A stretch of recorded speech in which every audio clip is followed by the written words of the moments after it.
दुनिया के इतिहास में साल 1912 में एक ऐसा समुद्री जहाज़ बनाया गया था जिसके बारे में कहा जाता था कि इसे तो स्वयं ईश्वर भी नहीं डुबा सकते। लेकिन वो कहते हैं ना, रेत के घर हमेशा नहीं रहते। जी हाँ, कुछ ऐसा ही हुआ था इस समुद्री जहाज़ के साथ, जिसका नाम था RMS टाइटैनिक। जिसे बनाने में तो 3 साल का वक्त लग गया, परंतु इसे डूबने में मात्र 3 घंटे भी नहीं लगे। चलिए तो दोस्तों, आज हम जानेंगे RMS टाइटैनिक के बारे में। आखिरकार कैसे डूब गया दुनिया का सबसे बड़ा समुद्री जहाज़। टाइटैनिक का निर्माण 31 मार्च 1909 को बेलफास्ट आयरलैंड के हारलैंड और वर्ल्ड शिपयार्ड में किया गया था। टाइटैनिक अपने समय का सबसे बड़ा और लग्जरी जहाज़ था। टाइटैनिक को लगभग 3000 लोगों की टीम ने बनवाया था। इसे बनाते वक्त 2 लोगों की मृत्यु और 246 लोगों को चोटें आई थी। 31 मई 1911 को जब टाइटैनिक पूरा बनकर तैयार हुआ, तब इसे देखने के लिए 1 लाख लोग आए थे। टाइटैनिक की लंबाई 269 मीटर थी और इसकी इतनी ऊंचाई थी कि उस पर 17 माले की बिल्डिंग खड़ी की जा सकती थी। इसीलिए इसे दुनिया का सबसे बड़ा जहाज़ माना जाता था। टाइटैनिक जहाज़ में लोगों का शुरू से ही ज़बरदस्त इंटरेस्ट था। टाइटैनिक पर वो सब कुछ मौजूद था जितना उस वक्त एक पैसे वाला व्यक्ति कल्पना कर सकता था। 10 अप्रैल 1912 को टाइटैनिक अपनी पहली और आखिरी यात्रा के लिए साउथहैम्पटन, इंग्लैंड से अमेरिका के न्यूयॉर्क शहर की ओर रवाना हुआ था। टाइटैनिक में लगभग 2200 लोग सवार थे, जिनमें से कई फर्स्ट क्लास, सेकंड क्लास के यात्री और चालक दल के सदस्य शामिल थे। जहाज़ में कई आलीशान सुविधाएं भी थी, जिनमें स्विमिंग पूल, जिम और लाइब्रेरी शामिल थी।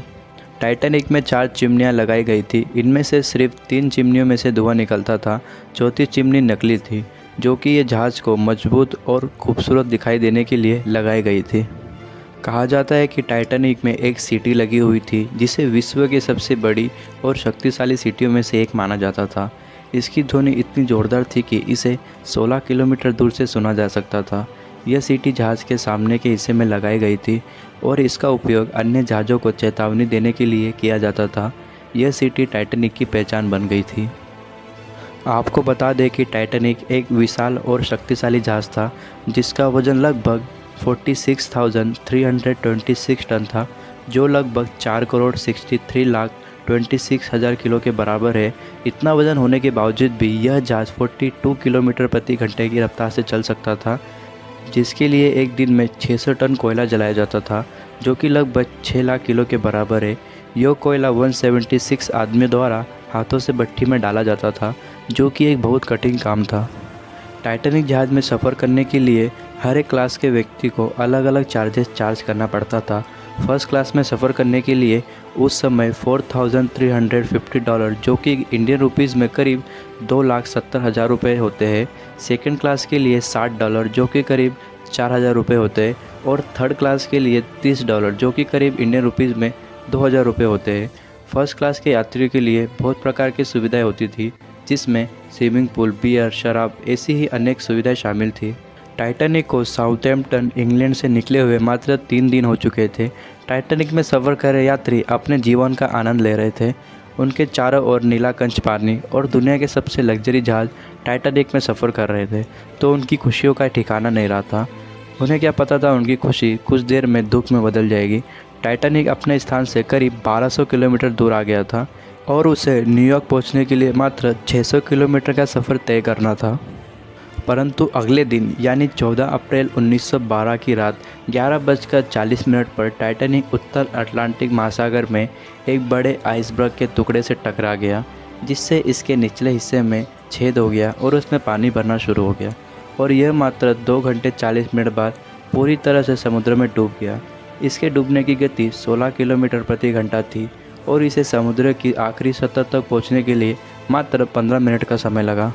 कहा जाता है कि जब ऑफिसर को आइसबर्ग दिखाई दिया, तब उनके पास एक्शन लेने के लिए मात्र 37 सेकंड बचे हुए थे। आइसबर्ग दिखते ही फर्स्ट ऑफिसर मुरडच ने जहाज़ को लेफ़्ट मोड़ने का और इंजन रूम को इंजन रिवर्स चलाने का ऑर्डर दिया और जहाज़ को लेफ़्ट मोड़ भी दिया गया था। लेकिन ये उस आइसबर्ग से बचने के लिए काफ़ी नहीं था। यदि कुछ समय पहले पता चल जाता तो शायद टाइटैनिक को बचाया जा सकता था। और यह भी कहा जाता है कि टाइटैनिक के चालक दल के पास दूरबीन भी नहीं थी, जो कि एक महत्वपूर्ण वस्तु थी, जो कि उन्हें आगे के खतरों को देखने में मदद कर सकती थी।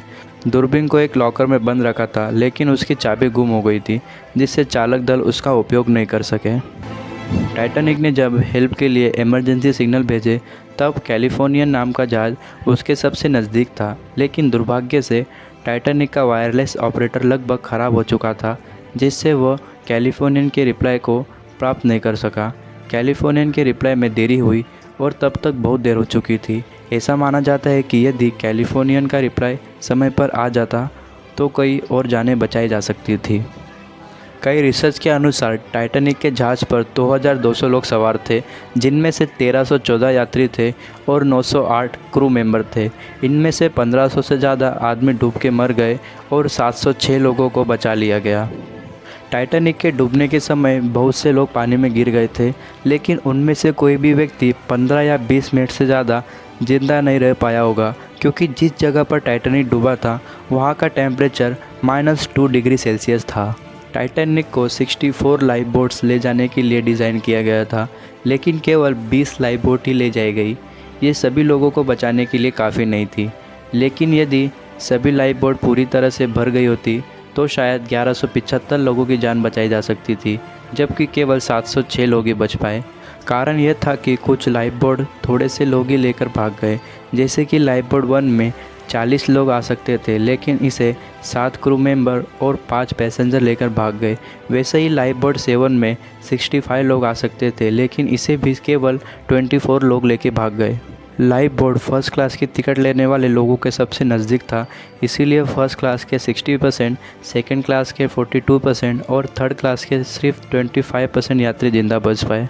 क्या आपको पता है टाइटैनिक जहाज़ दुर्घटना में सबसे ज़्यादा डूबने वाले पुरुष थे, क्योंकि इस मुश्किल घड़ी में कुछ समझदार लोग निकल कर आगे आए और लोगों को लाइफ बोट्स में बैठाते समय महिला और बच्चों को पहले बिठाया जाए, ये प्रोटोकॉल फॉलो किया गया। साथ ही में जहाज़ पर मौजूद 9 कुत्तों में से 2 कुत्ते भी जिंदा बचा लिए गए। टाइटैनिक जहाज़ के धीरे धीरे डूबने की खबर मिलने के बावजूद भी इसके म्यूजिशियन आखिरी सांस तक गाना बजा रहे थे। उनका उद्देश्य लोगों को शांति प्रदान करना था, ताकि वे अपने आखिरी पलों को खुशी से बिता सके। टाइटैनिक जहाज़ के डूबने के अलग अलग कारण बताए जाते हैं, परंतु टाइटैनिक जहाज़ डूबने का मुख्य कारण इसे अत्यधिक गति से चलाना था। टाइटैनिक के मालिक ब्रूस इस्मले ने जहाज़ के कप्तान एडवर्ड स्मिथ को जहाज़ को अत्यधिक गति से चलाने का ऑर्डर दिया, जिससे वो न्यूयॉर्क पहुंच के एक नया रिकॉर्ड बना सके। स्मिथ ने इनके आदेश का पालन किया और जहाज़ को लगभग 42 किलोमीटर प्रति घंटे की गति से चलाया, जो उस समय के लिए बहुत तेज़ थी। इसके अत्यधिक गति के कारण टाइटैनिक को बर्फ़ की चट्टान से टकराने के बाद पर्याप्त समय नहीं मिल पाया कि वह रुक सके या बचाव के लिए कोई कार्रवाई कर सके। इसीलिए अत्यधिक गति टाइटैनिक के डूबने का मुख्य कारण बन गई। आपको टाइटैनिक जहाज़ के बारे में जानकर कैसा लगा, हमें कमेंट सेक्शन में ज़रूर बताइएगा।